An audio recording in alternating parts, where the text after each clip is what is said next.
Welcome to I news. ఒకప్పుడు ప్రపంచం మొత్తం భారత్ గురించి మాట్లాడినప్పుడు జనాభా పేరుడు అనే పదం ఎక్కువగా వినిపించేది. పెరుగుతున్న జనాభాను నియంత్రించడం భారత్ ముందున్న అతిపెద్ద సవాల్గా భావించేవారు. కానీ ఇప్పుడు పరిస్థితి పూర్తిగా మారిపోయింది. ప్రపంచంలోనే అత్యధిక జనాభా కలిగిన దేశంగా మారిన భారత్ లో ఇప్పుడు పిల్లలు పుట్టే రేటు ఆందోళనకర స్థాయికి పడిపోయింది. దేశ జనాభా సహజంగా కొనసాగడానికి అవసరమైన కనీస స్థాయి కంటే కూడా జననాల రేటు దిగువకు చేరుకుంది.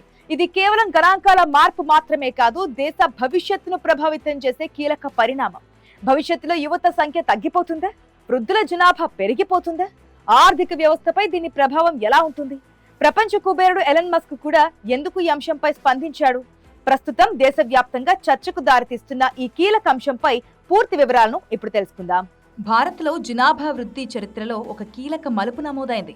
కేంద్ర ప్రభుత్వం విడుదల చేసిన తాజా శాంపిల్ రిజిస్ట్రేషన్ సిస్టమ్ నివేదిక ప్రకారం దేశం మొత్తం ఫెర్టిలిటీ రేటు 1.9కి పడిపోయింది. ఫెర్టిలిటీ రేట్ అంటే ఒక మహిళ తన జీవిత కాలంలో సగటున ఎంతమంది పిల్లలకు జన్మనిస్తుందో సూచించే గణాంకం. జనాభా స్థిరంగా కొనసాగాలంటే ఈ రేటు కనీసం 2.1 ఉండాలి. దీనినే రీప్లేస్మెంట్ లెవెల్ అంటారు. కానీ ఇప్పుడు భారత్ 1.9 స్థాయికి చేరుకోవడం దేశ డెమోగ్రాఫిక్ చరిత్రలో కీలక పరిణామంగా మారింది. 1970లలో భారత ఫెర్టిలిటీ రేటు 5.2గా ఉండేది. అంటే ఒక కుటుంబంలో 4-5 పిల్లలు ఉండడం సాధారణం. కానీ గత 5 దశాబ్దాల్లో కుటుంబ నియంత్రణ కార్యక్రమాలు, మహిళల విద్య, పట్టణీకరణ, ఆరోగ్య సదుపాయాల పెరుగుదల, జీవనశైలిలో మార్పుల కారణంగా ఈ సంఖ్య క్రమంగా తగ్గుతూ వచ్చింది. ప్రస్తుతం భారత యువత ఆలోచన విధానం కూడా మారిపోయింది. చదువు, ఉద్యోగం, కెరీర్, ఆర్థిక స్థిరత్వానికి ప్రాధాన్యం పెరగడంతో పెళ్లిళ్లు ఆలస్యంగా జరుగుతున్నాయి. పెళ్లి తర్వాత కూడా వెంటనే పిల్లలను కనాలనే ఆలోచన తగ్గుతోంది. చాలా మంది ఒక బిడ్డ లేదా 2 పిల్లలతోనే కుటుంబాన్ని పరిమితం చేస్తున్నారు. పిల్లల పెంపకం ఖర్చులు కూడా దీనికి ప్రధాన కారణంగా కనిపిస్తున్నాయి. విద్య, ఆరోగ్యం, ఇల్లు, జీవన వ్యయం పెరగడంతో ముఖ్యంగా పట్టణ ప్రాంతాల్లో చిన్న కుటుంబాల వైపు ప్రజలు మొగ్గు చూపుతున్నారు. రాష్ట్రాల వారీగా చూస్తే బీహార్లో అత్యధికంగా 2.9 ఫెర్టిలిటీ రేట్ నమోదైంది.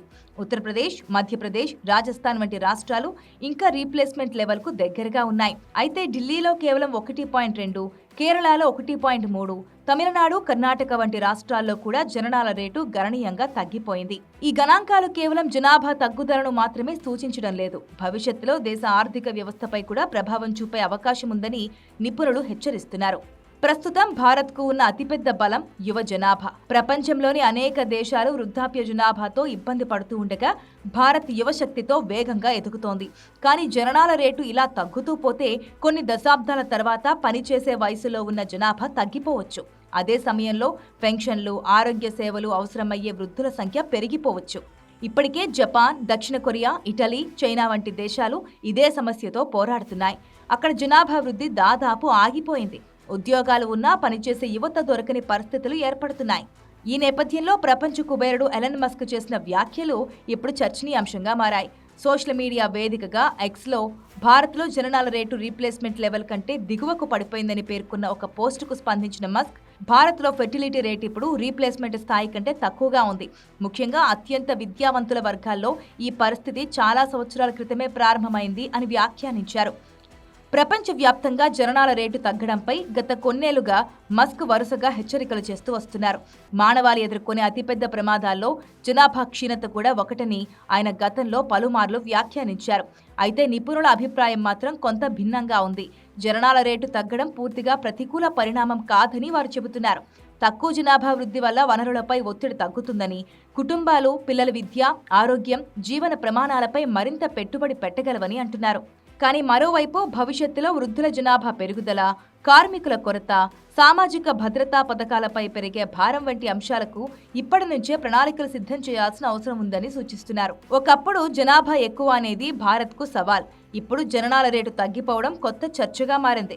ఇది అభివృద్ధికి సంకేతమా లేక భవిష్యత్తులో ఎదురయ్యే పెద్ద సవాలుకు ముందస్తు హెచ్చరిక అనే ప్రశ్నలకు సమాధానం రానున్న దశాబ్దాల్లో తెలుస్తోంది. కానీ ఒక విషయం మాత్రం స్పష్టంగా కనిపిస్తోంది. భారత జనాభా కథలో ఇప్పుడు ఒక కొత్త అధ్యాయం ప్రారంభమైంది.